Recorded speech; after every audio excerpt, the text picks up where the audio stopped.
Hello बच्चों, मेरा नाम है हार्दिक पालरेचा और आज हम रियल नंबर्स का अगला टॉपिक स्टार्ट करेंगे, फंडामेंटल थ्योरम ऑफ अरिथमेटिक्स। इसके पहले वाले लेक्चर में हम लोगों ने रियल नंबर्स के बारे में पढ़ा था कि नंबर्स कितने टाइप के होते हैं, और हमने रियल नंबर पर बेस्ड एक थ्योरम पढ़ी थी, यूक्लिड डिवीजन लेमा, और उसी थ्योरम को यूज करके दो नंबर का एचसीएफ किस तरीके से फाइंड किया जाता है वो हमने सीखा था। अब आज के लेक्चर में हम एक थ्योरम समझने वाले हैं। थ्योरम का नाम है, हेडिंग डाल लो, फंडामेंटल थ्योरम ऑफ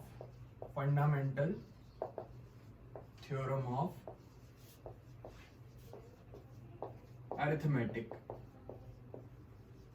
सबसे पहले हम समझते हैं, इसका मैं स्टेटमेंट लिख देता हूं, उसके बाद में मैं आपको समझाऊंगा कि फंडामेंटल थ्योरम ऑफ अरिथमेटिक क्या होती है। देखो, फंडामेंटल थ्योरम ऑफ अरिथमेटिक का स्टेटमेंट क्या है? Every composite number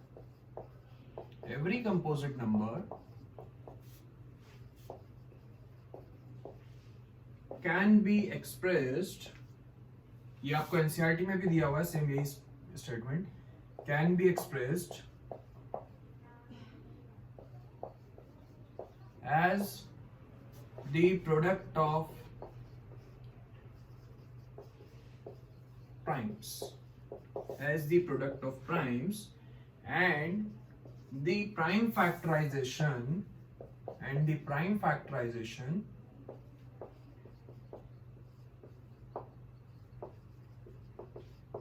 is always unique।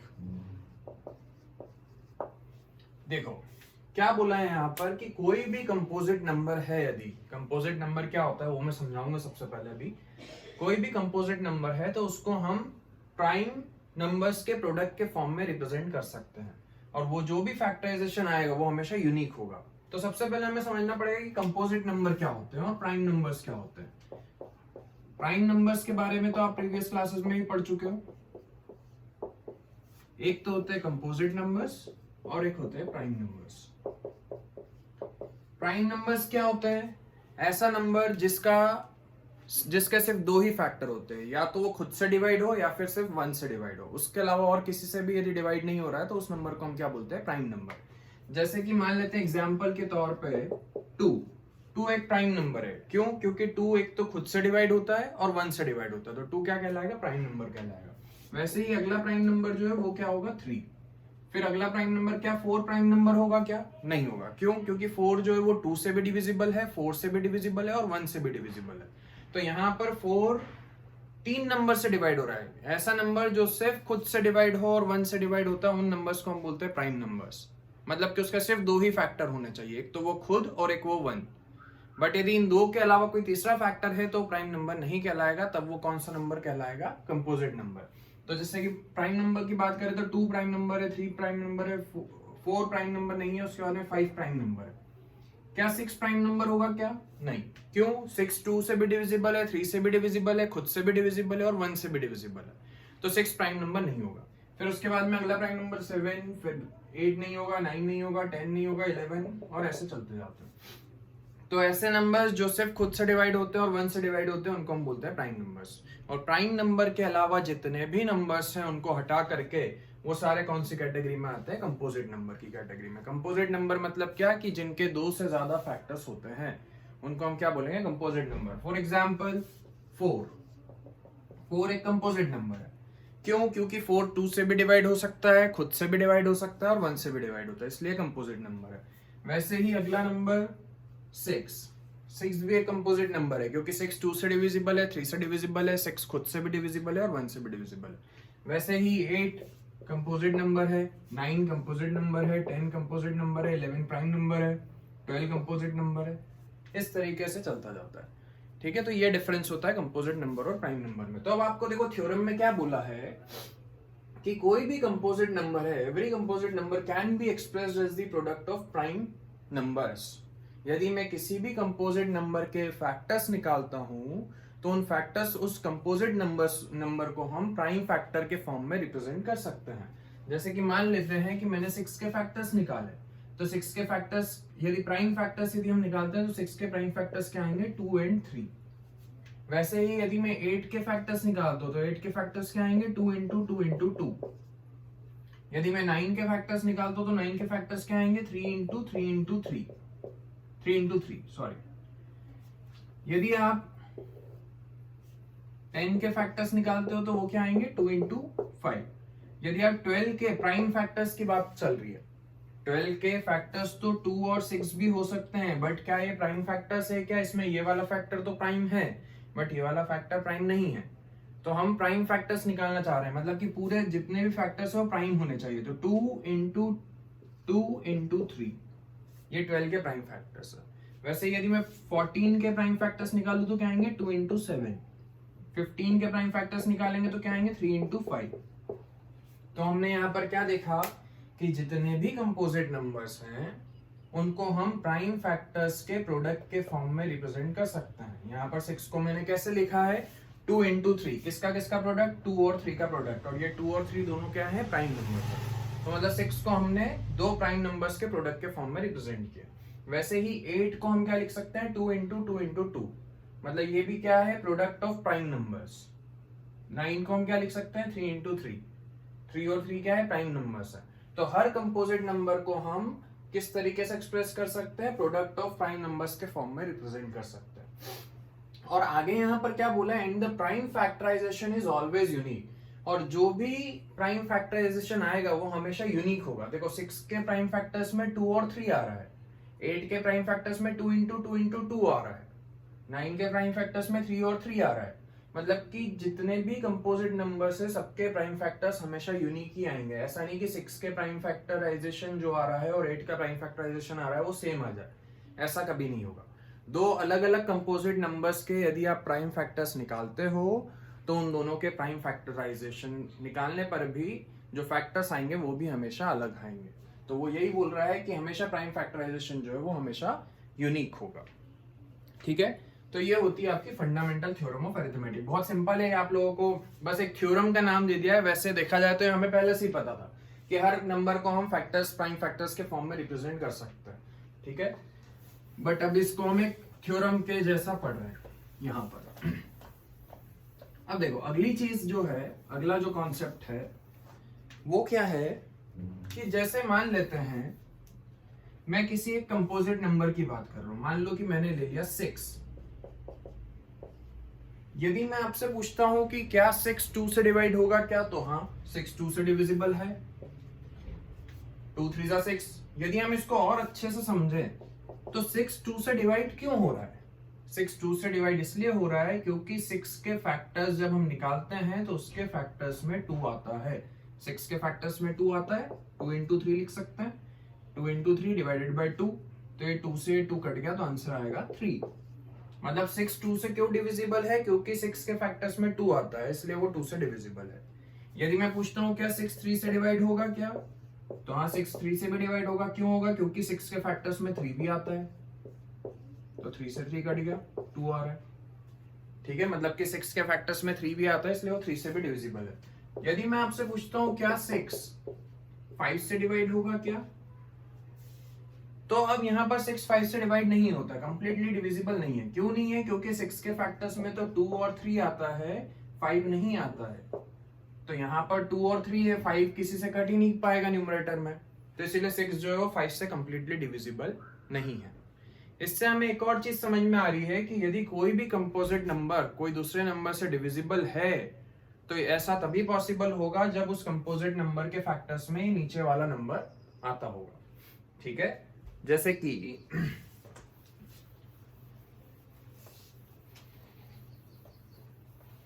एक और एग्जांपल से समझते हैं।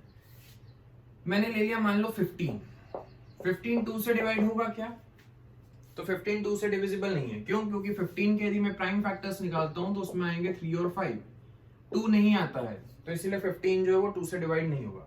15 3 से डिविजिबल होगा, 15 5 से भी डिविजिबल होगा। ठीक है, बट 15 2 से डिविजिबल नहीं है क्योंकि 15 के प्राइम फैक्टर्स में 2 नहीं आता है। ठीक है, तो अब देखो, अब हमने एक ऑब्जर्वेशन किया, हमने एक चीज देखी। मैं कुछ ऐसे नंबर्स लिख रहा हूं जिनकी लास्ट वाले डिजिट जो है वो हमेशा 0 होगी। जैसे पहला नंबर मैंने लिख लिया 10, फिर दूसरा मैं लिख रहा हूं 20 30 50 100 ले लो, 130 ले लो और 150 ले लेते हैं। 180 ले लो, 250 ले लो, ठीक है।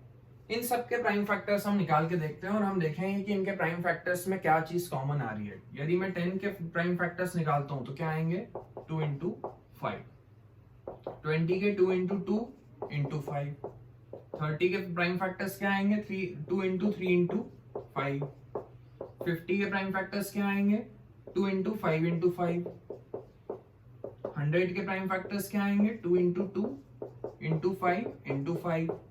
यदि मैं 130 के प्राइम फैक्टर्स निकालता हूं, निकाल लेते हैं यहाँ पर 130 के प्राइम फैक्टर 2 से किया 65, अब किससे जाएगा 5 से, 5 1 जा 5, 5 3 जा 15 एंड देन 13 1 जा 30। तो यहाँ पर 2 इंटू 5 इंटू 13। यदि मैं 150 के प्राइम फैक्टर्स निकालता हूं तो 150 के प्राइम फैक्टर्स क्या आएंगे 2 इंटू 3, 3 2 जा 6, 150 के प्राइम फैक्टर्स निकाल लेते हैं 75, 3 से किया 25 एंड देन 5 इंटू 5, ठीक है। 180 के प्राइम फैक्टर्स निकाल लो 2 इंटू 2, 180 के प्राइम फैक्टर्स 2 से किया 90, 2 45, 3 15, 3 इंटू 5 और 250 के प्राइम फैक्टर्स भी निकाल लेते हैं 2 से 125, 5 इंटू 5 इंटू 5। अब आप यहां पर देखो, हमने एक चीज यहां पर देखी कि सारे नंबर्स की लास्ट वाली जो डिजिट है वो है 0। अब हम देखते हैं कि इनके जो प्राइम फैक्टर्स हमने निकाले थे इन सब में कॉमन क्या आ रहा है। आप लोगों को क्या दिख रहा है यहाँ पर कॉमन क्या है? देखो, पहले वाले के प्राइम फैक्टर्स में 2 भी है और 5 भी है, दूसरे वाले के प्राइम फैक्टर्स में भी 2 और 5 है, तीसरे वाले के प्राइम फैक्टर में भी 2 5 है, चौथे वाले के प्राइम फैक्टर में भी 2 5 है, इसमें भी 2 5 है, इसमें भी 2 5 है, और कोई सा नंबर आ रहा है तो कोई दिक्कत नहीं है, जैसे यहाँ पर 13 आ रहा है, वहां पर 3 आ रहा है, ठीक है। यहाँ पर भी प्राइम फैक्टर्स जब मैंने निकाले तो 2 और 5 है। एक और नंबर के हम निकाल लेते हैं, 70 के भी निकाल लो, 2 इंटू 7 इंटू 5, ठीक है। और ठीक है, काफी है। 150 के प्राइम फैक्टर्स निकालते हो तो यहाँ पर भी 2 और 5 तो आएगा ही आएगा। 180 के प्राइम फैक्टर्स में भी 2 और 5 आ रहा है, बाकी और कोई भी नंबर आ सकता है। 250 के प्राइम फैक्टर्स में भी 2 और 5 आ रहा है, 70 के प्राइम फैक्टर्स में भी 2 और 5 आ रहा है। इससे हमें क्या समझ में आ रहा है कि यदि किसी भी नंबर के लास्ट में 0 है तो उसके प्राइम फैक्टर्स में 2 प्राइम नंबर्स तो हमेशा आएंगे, एक 2 आएगा और एक 5 आएगा, ठीक है। और यदि इसके प्राइम फैक्टर्स में 2 और 5 दोनों आ रहे हैं, मतलब ये 2 से भी डिविजिबल होगा और 5 से भी डिविजिबल होगा। इतना समझ में आ गया? तो हम यहां से एक पॉइंट लिख लेते हैं, any number which ends with 0, कोई भी नंबर जिसके लास्ट में 0 आता है, ऑलवेज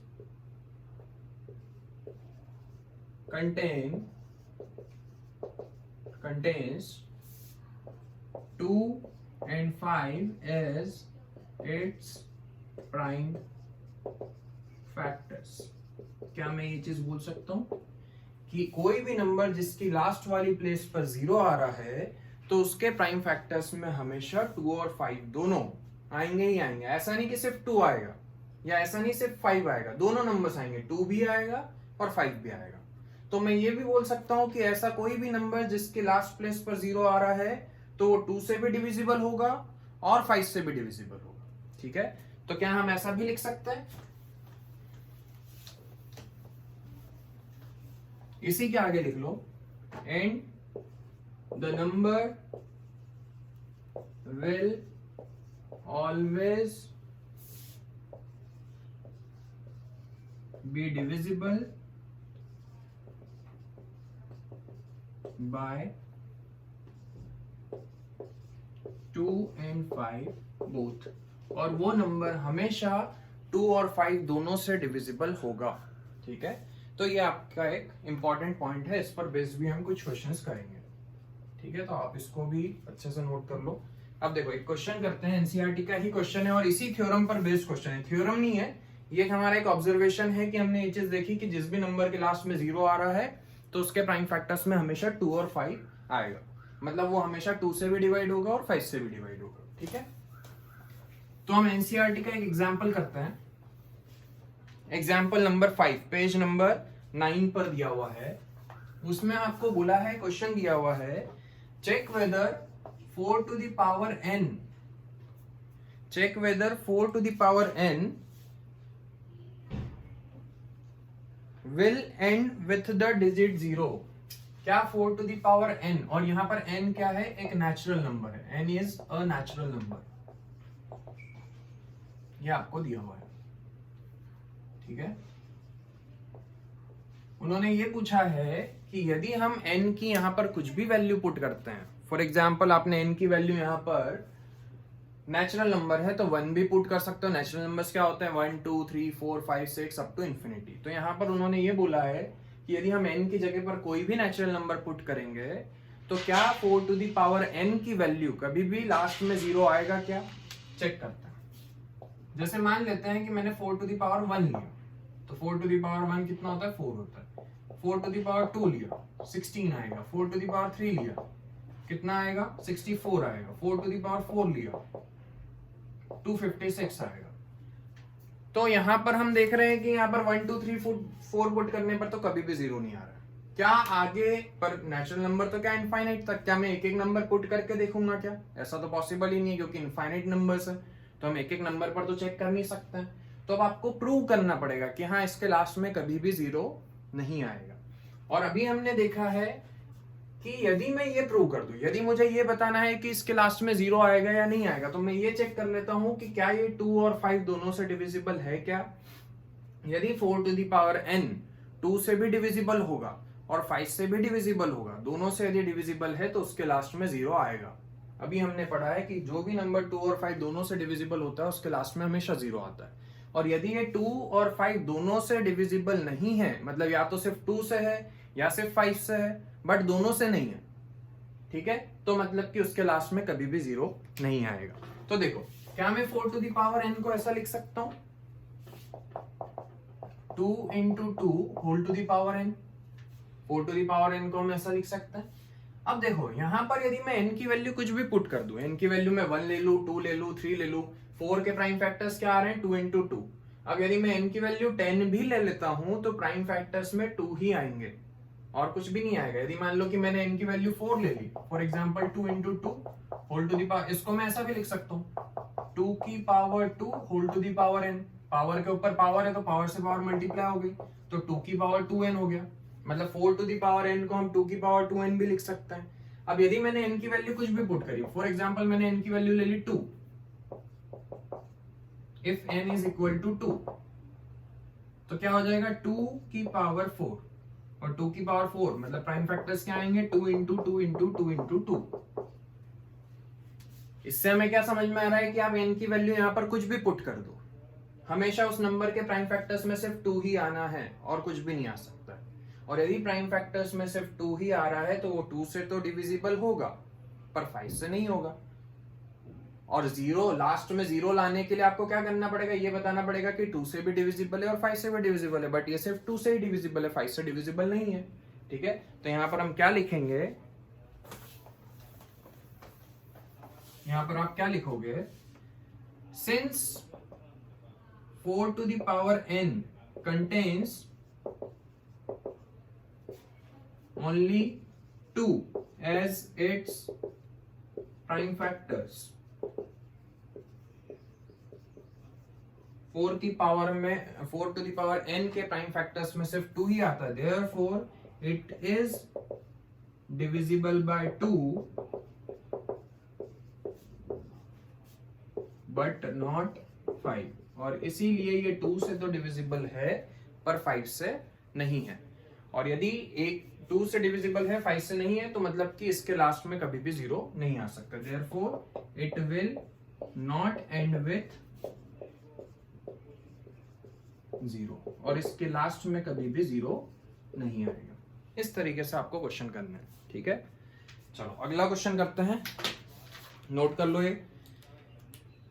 अब देखो बहुत सिंपल क्वेश्चन है, कुछ भी नहीं है इसमें, इस पूरे चैप्टर में ही बहुत सिंपल क्वेश्चन है। इस चैप्टर के आखिरी में हम कुछ ऐसे क्वेश्चंस करेंगे थोड़ा हाई लेवल के, जैसे बोर्ड में आ सकते हैं। बोर्ड में कभी कभी इस चैप्टर से अच्छे क्वेश्चन भी पूछ लिए जाता है, तो उस टाइप के क्वेश्चंस भी हम देखेंगे। देखो एग्जाम्पल 6 समझते हैं। यहां पर आपको क्या बोला है, find the LCM and HCF of 6 and 20 by prime factorization. आपको एग्जाम्पल 6 करवा रहा हूं मैं, 6 और 20 का एलसीएम भी फाइंड करना है और एचसीएफ भी फाइंड करना है, बट कौन सी मेथड से फाइंड करना है, प्राइम फैक्टराइजेशन से। आप सबको प्राइम फैक्टराइजेशन से एलसीएम और एचसीएफ निकालना आता है, पहले 8th 7th या 8th में आप लोगों ने किया है, वापस से मैं बता रहा हूं। सबसे पहले हम एलसीएम निकाल लेते हैं। एलसीएम के लिए हम क्या करते हैं, दोनों नंबर को साथ में लिख लिया और सबसे छोटे नंबर से डिवाइड करना चालू किया। तो 2 3 6, 2 10, ये डिविजिबल नहीं है तो ये ऐसा कैसा उतर जाएगा, 2 5 10। अब 3 से किया, 3 1 3 एंड 5 ऐसा के वैसा। देन 5 से किया तो 1 ऐसा कैसा उतर गया एंड देन 5 1 5। इन सारे नंबर्स का आप मल्टीप्लाई कर दो तो आपको एलसीएम मिल जाएगा। तो एलसीएम कितना आएगा, 2 into 2 into 3 into 5, 2 2 4 3 12 into 5 60। इसका क्या मतलब है कि 6 और 20 का एलसीएम कितना है, 60। एलसीएम का मतलब आप लोगों को पता है, एलसीएम का मतलब होता है लीस्ट कॉमन मल्टीपल, मतलब सबसे छोटा ऐसा नंबर जो 6 की टेबल में भी आता हो और 20 की टेबल में भी आता हो। तो सबसे छोटा ऐसा नंबर कौन सा है, 60 है, जो 6 की टेबल में भी आता है और 20 की टेबल में भी आता है। 60 के पहले ऐसा कोई भी नंबर नहीं है जो इन दोनों की टेबल में आता है, ठीक है। तो उसको हम बोलते हैं लीस्ट कॉमन मल्टीपल। अब हम फाइंड करेंगे एचसीएफ, इन दोनों का एचसीएफ निकाल लेते हैं। एलसीएम तो आ गया आपका 60, अब हम निकाल रहे हैं एचसीएफ। एचसीएफ का मतलब क्या होता है, हाईएस्ट कॉमन फैक्टर, मतलब कि 6 और 20 में से के जो फैक्टर्स है उनमें सबसे बड़ा फैक्टर कौन सा है, दोनों का कॉमन फैक्टर सबसे बड़ा कौन सा, उसको हम क्या बोलते हैं, हाईएस्ट कॉमन फैक्टर। तो हमने 6 के फैक्टर्स निकाल लिए, 6 के फैक्टर्स आ रहे हैं 2 और 3। 20 के फैक्टर्स निकाल लो, वो आएंगे 2 into 2 into 5। दोनों में कॉमन फैक्टर क्या है, यहाँ पर भी 2 है, यहाँ पर भी 2 है, तो एक तो कॉमन फैक्टर ये हो गया। और क्या कुछ कॉमन है क्या, यहाँ पर कुछ भी कॉमन नहीं है, मतलब कि दोनों में हाईएस्ट कॉमन फैक्टर, दोनों में से सबसे बड़ा कॉमन फैक्टर क्या बाहर निकल रहा है, 2 बाहर निकल रहा है। तो हाईएस्ट कॉमन फैक्टर कितना हो गया, 2। तो इस तरीके से हम प्राइम फैक्टराइजेशन से एलसीएम और एचसीएफ फाइंड करते हैं। अब देखो यहां पर हम एक और चीज समझते हैं। जब मैंने यहां पर क्या किया, जब मैंने एलसीएम निकाला था, देखो एलसीएम निकालते हैं। एलसीएम कितना आ रहा था, एलसीएम ऑलरेडी निकाल चुके हैं, वापस से मैं निकाल के नहीं बता रहा हूं। यदि यहां पर मैं एलसीएम और एचसीएफ का मल्टीप्लाई कर दूं, एलसीएम इंटू एचसीएफ, इन दोनों का यदि मैं मल्टीप्लाई कर दूं तो कितना आ रहा है, ये 60 into 2,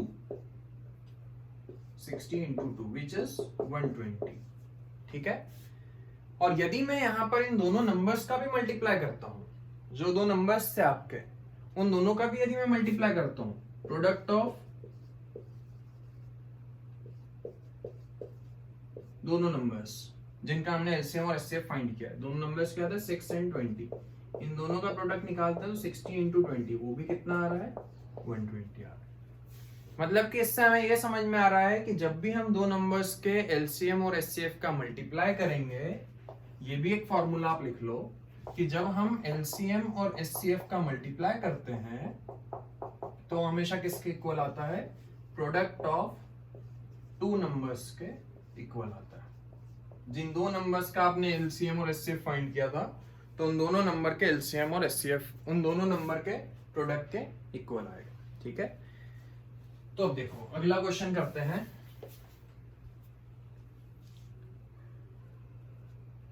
अब आपको इसके अगले क्वेश्चन में, हाँ नेक्स्ट जो क्वेश्चन है उसमें उन्होंने बोला है कि आपको एचसीएफ फाइंड करना है दो नंबर्स का। एग्जाम्पल नंबर 7, एग्जाम्पल 7 बता रहा हूं मैं। Find the HCF of 96 and 404। आपको 96 एंड 404 का एचसीएफ फाइंड करना है। सबसे पहले हम एचसीएफ निकाल लेते हैं, ठीक है, by the prime factorization method. HCF आपको बोला है प्राइम फैक्टराइजेशन। एचसीएफ हमने इसके पहले वाले लेक्चर में एचसीएफ निकालना सीखा था by Euclid division lemma, but अभी यहाँ पर आपको बोला है प्राइम फैक्टराइजेशन मेथड से एचसीएफ फाइंड करना है, ठीक है। तो इन दोनों का एचसीएफ निकाल लेते हैं और फिर उसने बोला है हेंस फाइंड द एलसीएम, और उसके बाद में आपको एलसीएम भी निकालना है। तो सबसे पहले मैं एचसीएफ निकाल लेता हूँ। एचसीएफ के लिए मैंने क्या किया, 96 के फैक्टर्स निकाल लिए। तो 96 के फैक्टर्स क्या आएंगे देख लेते हैं। 2 4 8, 2 8 16, 2 से किया 24, देन 2 12 24, 2 6 12, 2 3 6 एंड 3 1 3। तो क्या आ रहे हैं factors, 2 into 2 into 2 into 2 into 2, 1 2 3 4 5 into 3। वैसे ही हम 404 के फैक्टर्स निकाल लेते हैं। 404 के फैक्टर्स क्या आ रहे हैं देखते हैं। 2 2 4 0, 2 2 4 1 0 1, 101 किसी की भी टेबल में नहीं आता है, प्राइम नंबर है। 101 1 101। तो यहाँ पर इसके फैक्टर्स क्या आएंगे, 2 into 2 into 101। अब हाईएस्ट कॉमन फैक्टर का मतलब क्या होता है कि दोनों में कॉमन क्या क्या है, दोनों के फैक्टर्स में कॉमन क्या है। तो 2 कॉमन है तो 2 बाहर आ गया एक बार एचसीएफ में। एक तो 2 कॉमन है, 2 बाहर, और दूसरा कॉमन फैक्टर क्या है, वापस से 2 है। तो 2 2 4, मतलब कि दोनों का कॉमन फैक्टर कितना आ रहा है, 4 आ रहा है, ठीक है। अब आपको यहाँ पर एलसीएम भी निकालना है। तो एलसीएम अब हम चाहे तो एक तो मेथड है कि आप वापस से जो आपकी नॉर्मल मेथड है उससे एलसीएम निकाल सकते हो, बट अभी हमने फॉर्मूला पढ़ा है HCF into LCM is equal to product of 96 and 404। तो एचसीएफ की जगह पर मैंने 4 पुट कर दिया, एलसीएम आपको निकालना है equal to 96 into 404। LCM is equal to 96 into 404 upon में 4। ऐसा मत करना कि पहले आप इनका मल्टीप्लाई करने बैठ गए। अब ये डिवाइड में जाएगा तो पहले हम इनको काट देते हैं, उसके बाद में मल्टीप्लाई कर देंगे।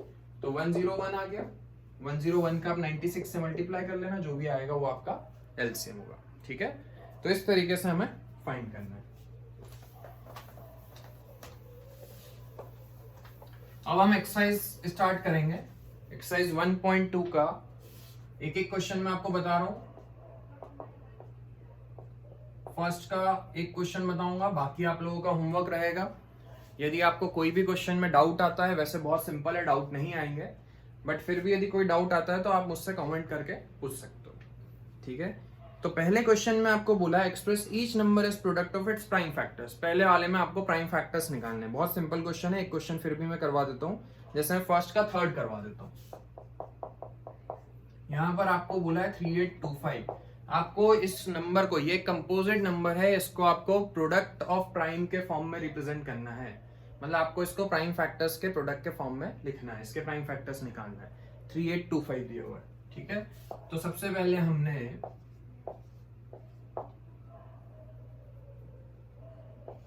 क्या ये 3 से डिविजिबल है, हाँ ये 3 से डिवाइड हो जाएगा। 3 1 3, 3 2 6, 3 से डिविजिबल है या नहीं है, उसके लिए आप कैसे चेक करते हो, सारी डिजिट का सम कर लो। 8 + 3 11, 11 + 2 13, 13 + 5 18। प्लस करने पर 18 आ रहा है। क्या 18 3 से डिविजिबल है, 3 के टेबल में आता है, हाँ आता है, मतलब कि ये पूरा नंबर 3 से डिवाइड होगा। तो 3 1 3, 1 कैरी आया। 3 1 3, 1 कैरी फॉरवर्ड हो गया। 3 6 18,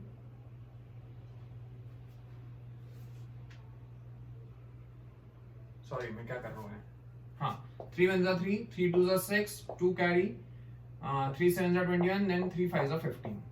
वापस से 3 से डिविजिबल है। 3 4 12, 3 2 6, 3 5 15। अब 3 से डिवाइड नहीं होगा। 4 + 2 6, 6 + 5 11।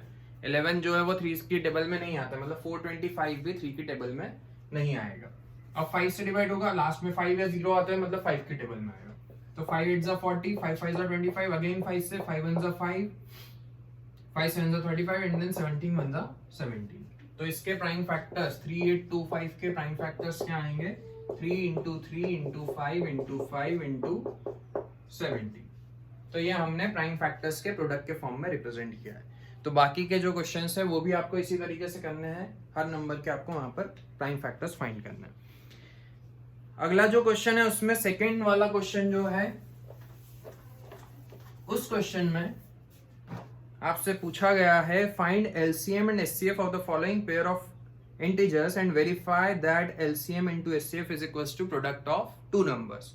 आपको दो नंबर दिए हुए हैं, उसका आपको एलसीएम भी निकालना है, एचसीएफ भी निकालना है, और फिर ये जो फॉर्मूला दिया हुआ है LCM into HCF is equals to product of two numbers, इसको आपको वेरीफाई भी करना है। वेरीफाई करना मतलब क्या होता है वो हम समझते हैं। जैसे मैं इसका पहला पार्ट आपको करवा रहा हूँ।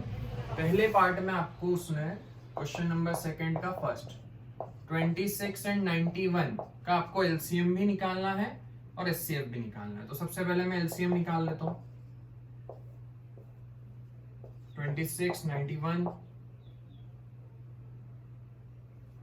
7 से 26 जो है वो 2 से डिविजिबल है, 2 1 जा 2, 2 3 जा 6 एंड देन 91। अब 7 से 13 वैसा कैसा, 7 की टेबल में 13 टाइम्स में 91 आता है एंड देन 13 1 जा 13, 13 1 जा 13। तो एलसीएम आ रहा है 2 इंटू 7 इंटू 13, मतलब 7 2 जा 14, 14 इंटू 13 करके देख लेते हैं कितना आ रहा है। 13 7 जा 91, 91 इंटू 2 कितना आएगा, 2 1 जा 2, 2 9 जा 18, 182 आपका एलसीएम आएगा। अब हम एचसीएफ निकाल लेते हैं। तो एचसीएफ कैसे निकालते थे, हाईएस्ट कॉमन फैक्टर। तो सबसे पहले मैंने 26 के प्राइम फैक्टर्स निकाल लिए, 2 इंटू 13।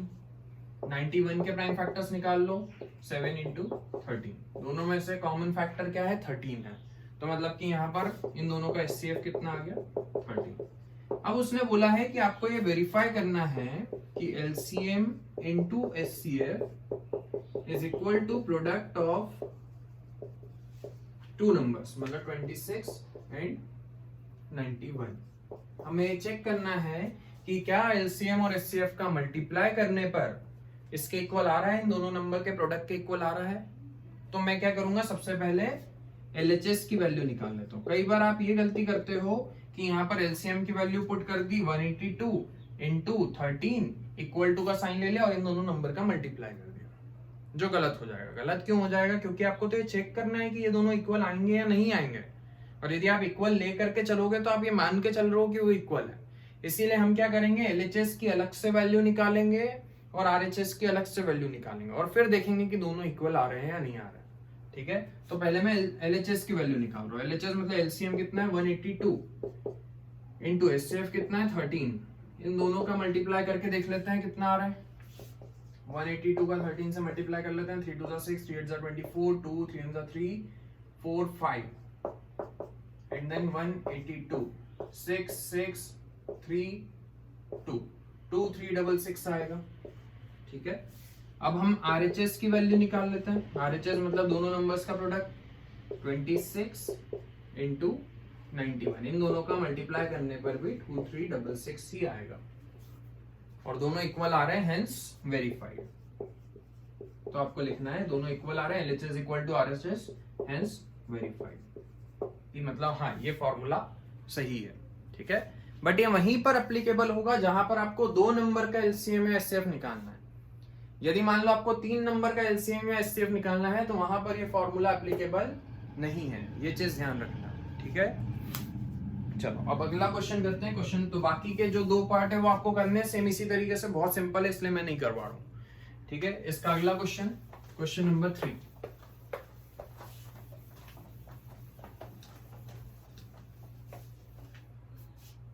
देखो नेक्स्ट क्वेश्चन में आपको क्या दिया हुआ है, find the LCM and HCF of the following integers by applying the prime factorization method. बहुत सिंपल क्वेश्चन है, आपको एलसीएम और एचसीएफ निकालना है बाय प्राइम फैक्टराइजेशन। क्वेश्चन इसका भी मैं एक पार्ट करवा रहा हूं, क्वेश्चन नंबर 3 का फर्स्ट पार्ट। यहां पर 3 नंबर्स आपको दिए हुए हैं, 12 15 एंड 21, और आपको इन दोनों का एलसीएम निकालना है। सबसे पहले हम एलसीएम निकाल लेते हैं। आपको 3 नंबर्स दिए हुए 12 15 एंड 21। 2 6 जा 12, 15 वैसा का वैसा, 21 वैसा का वैसा, 2 3 जा 6, जो नहीं डिवाइड हो रहा है उनको वैसे ही उतारना है, 15 21। अब 3 से 3 1 जा 3, 3 5 जा 15, 3 7 जा 21, फिर 5 से 1 1 7 एंड देन 7 से 1 1 1। तो एलसीएम कितना आएगा, 2 into 2 into 3 into 5 into 7. 7 5 are 35. 35 into 2 70. 70 into 2 140. 140 into 3 420. तो एलसीएम आएगा 420. ठीक है, अब एचसीएफ निकाल लेते हैं. 12 के प्राइम फैक्टर्स निकाल लिए. 2 into 2 into 3. 15 के प्राइम फैक्टर्स निकाल लेते हैं. 3 into 5. 21 के प्राइम फैक्टर्स निकाल लेते हैं. 3 into 7. ठीक है, इन तीनों में कॉमन क्या आ रहा है? 3 कॉमन आ रहा है. मतलब कि हाईएस्ट कॉमन फैक्टर क्या हो गया? 3. यदि मान लेते हैं कि इन तीनों में कुछ भी कॉमन नहीं आ रहा है, कोई भी कॉमन फैक्टर नहीं है, तो सबके कॉमन फैक्टर में 1 तो हम लिख ही सकते हैं. Into 1 into 1 into 1. तो कुछ भी कॉमन नहीं है मतलब 1 कॉमन है. मतलब हाईएस्ट कॉमन फैक्टर क्या हो जाएगा? 1 हो जाएगा. यदि आप देख रहे हो कि कुछ भी कॉमन नहीं है, तो ऐसा नहीं कि एचसीएफ नहीं निकाला जा सकता है. तब एचसीएफ क्या होगा? 1 होगा, क्योंकि सबके कॉमन फैक्टर में 1 तो है ही है. यहाँ पर मैं इंटू में 1 लिख सकता हूँ प्राइम फैक्टर्स में. ठीक है, तो इस तरीके से करना है. अब अगला क्वेश्चन जो है, उस क्वेश्चन में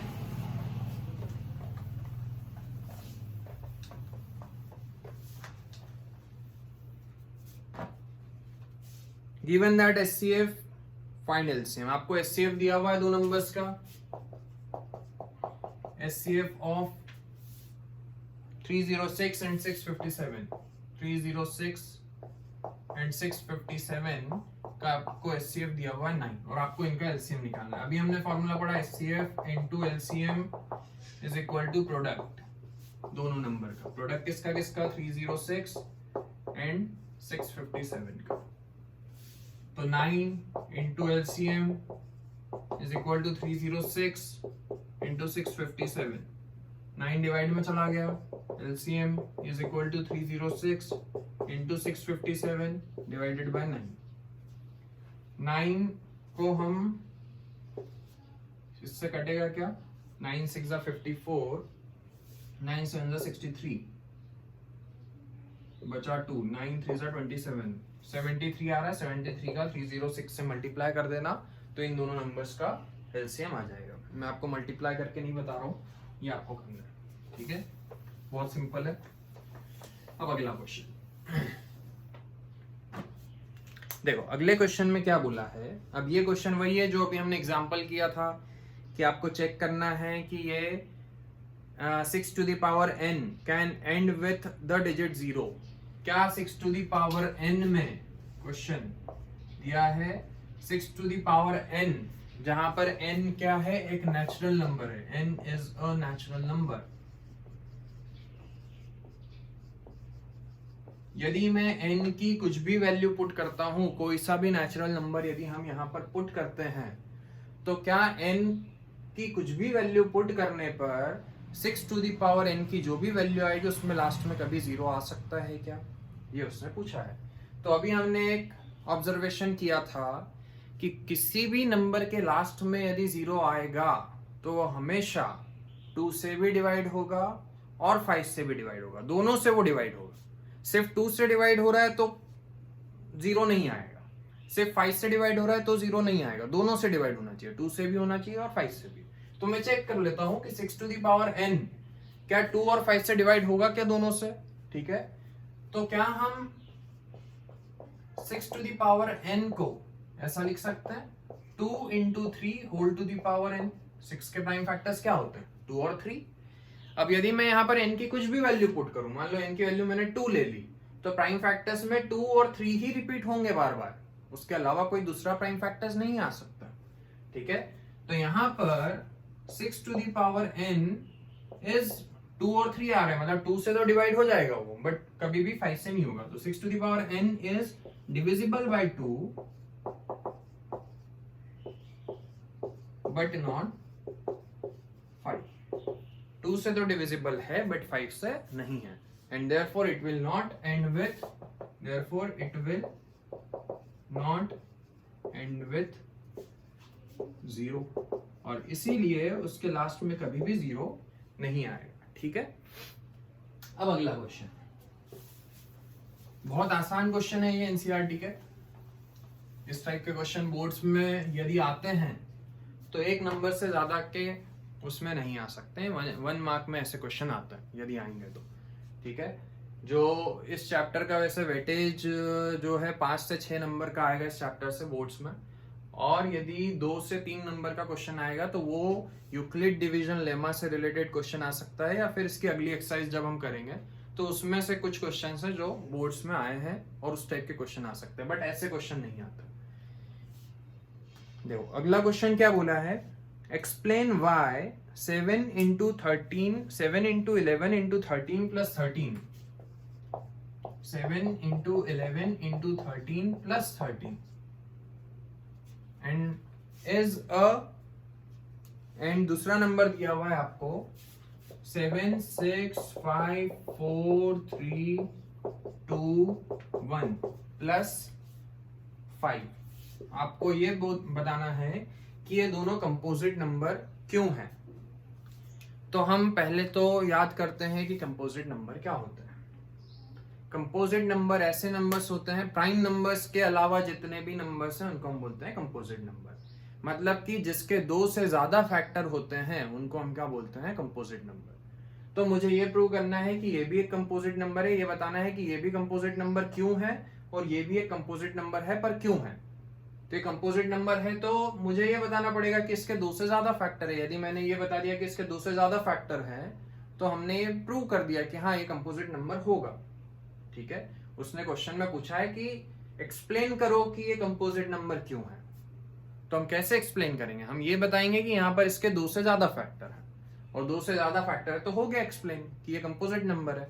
ठीक है, तो आप क्या करोगे, इसको क्या पूरा मल्टीप्लाई करके इससे प्लस करके और फिर देखोगे क्या, वैसे तो आ ही जाएगा कि मैं इन तीनों का मल्टीप्लाई कर दूं, मल्टीप्लाई करने पर जो आएगा उसमें प्लस 13 कर देते हैं और फिर जो नंबर आएगा उसके प्राइम फैक्टर्स निकाल लेते हैं। यदि 2 से ज्यादा फैक्टर आ रहे हैं तो प्रूव हो गया कि ये कंपोजिट नंबर है। बट आप ऐसे नहीं करोगे, आप थोड़ा सा देखो कि ये आपकी पूरी पहली टर्म है और प्लस में दूसरा नंबर दिया हुआ है, तो ये पहली टर्म में से और दूसरी टर्म में से कॉमन क्या निकल रहा है, 13 कॉमन निकल रहा है। यहां पर क्या बचेगा, 7 into 11 77 प्लस यहां पर से 13 निकल गया, बचा क्या 1, 13 into 78 into 1 लिख सकता है, 1 तो सबका ही फैक्टर होता है। ठीक है, तो यहां पर मैंने क्या देखा कि 2 फैक्टर तो ये है और तीसरा फैक्टर है 1, तो यहां पर 2 से ज्यादा फैक्टर आ रहे हैं, मतलब कि it have more than 3 factors, more than 2 factors. 3 he factor नहीं, अभी तो 78 के भी और फैक्टर्स निकाले जा सकते हैं, तो 3 से ज्यादा फैक्टर आएंगे। It have more than 2 factors and therefore it is a composite number. Similarly same वैसे ये पूरी पहली टर्म है, इन सबको मल्टीप्लाई करने पर ये पहली टर्म प्लस में 5, इन दोनों में से क्या कॉमन निकल रहा है, 5 कॉमन निकल रहा है। अंदर क्या बचेगा, 7 into 6 into 4 into 3 into 2 into 1 से कोई मतलब नहीं है, प्लस 1, 5 तो कॉमन निकल गया। तो 5 हो गया पहला फैक्टर, इनटू ये जो भी आएगा दूसरा फैक्टर, और इनटू में मैं 1 तो लिख ही सकता हूँ। तो यहाँ पर भी 2 से ज्यादा फैक्टर्स हैं और 2 से ज्यादा फैक्टर है, मतलब ये भी क्या है, कंपोजिट नंबर है। तो इस तरीके से आपको एक्सप्लेन करना है। ठीक है, इसके बाद में अगला क्वेश्चन देखो, अगला क्वेश्चन थोड़ा सा समझने वाला है।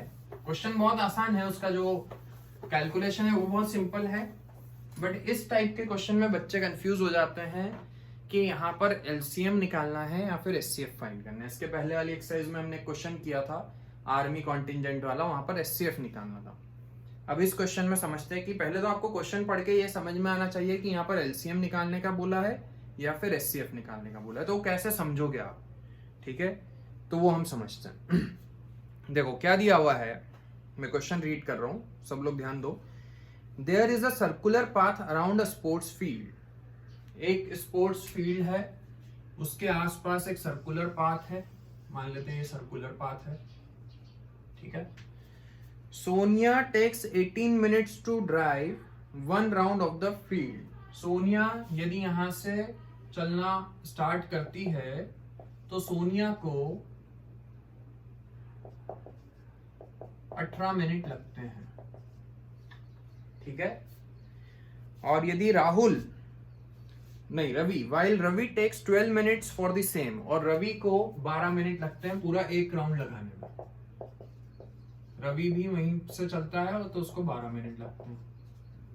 ठीक है, suppose they both start at the same time, at the same point and at the same time and go in the same direction. मान लेते हैं कि इन दोनों ने सेम पॉइंट से स्टार्ट किया है, सेम टाइम पर स्टार्ट किया है और सेम डायरेक्शन में ये भाग रहे हैं, सेम डायरेक्शन में जा रहे हैं। ठीक है, after how many minutes will they meet again at the starting point. तो कितनी देर के बाद में वो वापस से यहीं पर स्टार्टिंग पॉइंट पर मिलेंगे। क्वेश्चन ये बोला है कि रवि को 12 मिनट लगते हैं, सोनिया को 18 मिनट लगते हैं एक राउंड कंप्लीट करने में। मान लेते हैं कि उन दोनों ने सेम टाइम पर सेम पॉइंट से सेम डायरेक्शन में चलना स्टार्ट किया, तो ये वापस से स्टार्टिंग पॉइंट पर कितनी देर में मिलेंगे, ये आपसे क्वेश्चन पूछा गया है। तो अब आपको पहले तो सोचना पड़ेगा कि यहाँ पर एलसीएम निकालना है, एचसीएफ निकालना है। हमें नहीं पता, क्वेश्चन में ऐसा कुछ नहीं बोला है कि फाइंड एलसीएम एचसीएफ। आपको खुद को समझना पड़ेगा कि यहाँ पर एलसीएम निकालने की जरूरत है या फिर एचसीएफ। तो अब देखो कैसे पता लगा कि एलसीएम बोला है या एचसीएफ निकालना। देखो, सोनिया ने स्टार्ट किया, सोनिया ने फर्स्ट राउंड कंप्लीट किया 18 मिनट में। जब वापस से ये यहां पर पहुंचेगी तो 18 मिनट हो जाएंगे। अब वापस से दूसरे राउंड को जब ये कंप्लीट करेगी तो कितना टाइम हो जाएगा, 36 मिनट। फिर सोनिया जब तीसरा राउंड कंप्लीट करेगी तो कितना टाइम हो जाएगा, 18 इंटू 3 54 मिनट्स। मतलब कि उसका, सोनिया का जो टाइम चल रहा है एक राउंड्स को कंप्लीट करने का, वो किसकी टेबल के अकॉर्डिंग चल रहा है, 18 की टेबल से। कि जब जब वो यहाँ पर स्टार्टिंग पॉइंट पर होगी तो जो भी टाइम होगा वो 18 की टेबल में आएगा। पहला राउंड 18 मिनट, दूसरा राउंड 36 मिनट, तीसरा राउंड 54 मिनट, चौथा राउंड 72 मिनट। और रवि का जो टाइम चल रहा है पूरा एक सर्कल कंप्लीट करने का, जब जब वो वहां पर इनिशियल पोजीशन पर होगा तब जो टाइम होगा वो किसके हिसाब से चलेगा, 12 की टेबल के हिसाब से। कि उसका पहला राउंड जब कंप्लीट होगा तब 12 मिनट होंगे, दूसरे राउंड पर 24 मिनट होंगे, तीसरे राउंड पर 36 मिनट होंगे और ऐसा चलता जाएगा। अब उसने क्वेश्चन में हमसे ये पूछा है कि वो वापस से स्टार्टिंग पॉइंट पर जब मिलेंगे तब टाइम कितना होगा। तो पहले तो आप ये सोचो कि दोनों स्टार्ट यहीं पर मिल रहे हैं, मतलब दोनों यहां पर पहुंच चुके हैं। इसका क्या मतलब है कि वो जो भी टाइम होगा वो किसकी किसकी टेबल में आएगा, 18 की टेबल में भी आएगा, क्योंकि वो सोनिया भी यहीं पर है और रवि भी यहीं पर है। मतलब कि कोई ऐसा नंबर होगा जब ये यहां पर वापस से मिलेंगे तो जो भी टाइम होगा वो टाइम कुछ ऐसा होगा कि वो 18 की टेबल में भी आता होगा और 12 की टेबल में भी आता होगा। तो ऐसा नंबर जो दोनों की टेबल में आता है उसको हम क्या बोलते हैं, कॉमन मल्टीपल। दोनों की टेबल में आने वाले नंबर को हम क्या बोलते हैं, कॉमन मल्टीपल।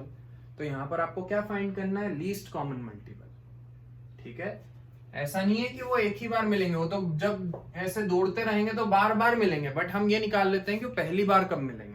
पहली बार मतलब कि सबसे पहले वो कब मिलेंगे। मतलब आपको निकालना है ऐसा नंबर जो दोनों के टेबल में आता हो और जो सबसे छोटा हो। तो आपको यहाँ पर लोवेस्ट कॉमन मल्टीपल या लीस्ट कॉमन मल्टीपल निकालने की जरूरत है। तो इस टाइप के क्वेश्चन में बच्चे कंफ्यूज हो जाते हैं, उनको यही नहीं समझ में आता है कि यहाँ पर एलसीएम फाइंड करना है, एचसीएफ, और वो ऐसे नहीं आएगा। आपको क्वेश्चन पढ़ के और समझना पड़ेगा कि यहाँ पर पूछा क्या है, तभी आप अंदाज पता लगा पाओगे कि यहाँ पर एलसीएम निकालना है, एचसीएफ। तो आपको 12 और 18 का एलसीएम निकालना पड़ेगा। तो हम एलसीएम निकाल लेते हैं 12 और 18 का, बहुत सिंपल है। 2 6 12, 2 9 8, 18, 2 3 6, 9 वैसा का वैसा, 3 1 3, 3 3 9, एंड देन 3 1 3। तो यहाँ पर एलसीएम कितना आ रहा है, 2 इंटू 2 इंटू 3 इंटू 3, 36 मिनट। मतलब कि जब वो यहाँ पर स्टार्टिंग पॉइंट पर मिलेंगे तब टाइम कितना हुआ होगा, 36 मिनट। देखो हम ऐसे भी देख लेते हैं, रवि का टाइम निकालते हैं। 12 मिनट में एक सर्कल, जब ये 12 मिनट बाद यहाँ पर पहुंचेगा तो सोनिया तो 18 मिनट में एक राउंड कंप्लीट कर रही है, मतलब सोनिया तो कहीं पीछे ही होगी। ये भाग रहे हैं दोनों, सोनिया धीरे भाग रही है तो सोनिया का टाइम ज्यादा है, मतलब वो धीरे चल रही है। ठीक है, रवि भाग रहा है, रवि आगे निकल गया, सोनिया पीछे है। ये सोनिया, ये रवि है। ये 12 मिनट हो गए हैं बट सोनिया अभी यहीं पर है, रवि यहाँ पर है। ठीक है, अब वापस से गए, सोनिया यहाँ पहुंच गई तो रवि और आगे निकल गया। अब 18 मिनट हो गए क्योंकि सोनिया का राउंड कंप्लीट हो गया, 18 मिनट हो गए। फिर दूसरा राउंड कंप्लीट किया, फिर तीसरा। तो हमें ऐसा नंबर देखना है, तो देखो 12, फिर 24, फिर 36। 36 मिनट के बाद में रवि भी यहाँ पर होगा, और वैसे देखें तो 18 और फिर 18 टू 36, तो 36 मिनट के बाद में सोनिया भी यहाँ पर होगी। पर रवि के कितने राउंड कंप्लीट हो जाएंगे? 3 राउंड हो जाएंगे, और सोनिया के कितने होंगे? 2 ही होंगे। पर आपसे ये सब नहीं पूछा, उसने बोला है कि ये वापस से स्टार्टिंग पॉइंट पर जब मिलेंगे तब कितना टाइम हुआ होगा। तो इससे हमें समझ में आ रहा है कि आपको कॉमन मल्टीपल फाइंड करना है, लीस्ट कॉमन मल्टीपल। ठीक है, तो ये आप लोगों की आज एक्सरसाइज 1.2 भी हो गई है। कुछ क्वेश्चंस मैंने आप लोगों को होमवर्क दिए हैं, जो क्वेश्चंस मैंने नहीं करवाए हैं वो आपका होमवर्क है, वो आप लोग करो। और यदि उसमें कुछ भी आपको डाउट आता है तो आप मुझसे कमेंट करके पूछ सकते हो। ठीक है, इसके अगले लेक्चर में हम इर्रेशनल नंबर्स के बारे में पढ़ेंगे कि इर्रेशनल नंबर क्या होते हैं। वैसे आप क्लास 9th में इर्रेशनल नंबर पढ़ चुके हो, इर्रेशनल नंबर को नंबर लाइन पर रिप्रेजेंट कैसे करते हैं, वो सारी चीजें हम पिछले साल पढ़ चुके हैं, और डिटेल में हम इस बार इर्रेशनल नंबर को पढ़ेंगे। तो तब तक आप ये सारे एग्जाम्पल्स आपको करने हैं। इसके बाद में मिलते हैं अगले लेक्चर में, तब तक के लिए all the best, thank you.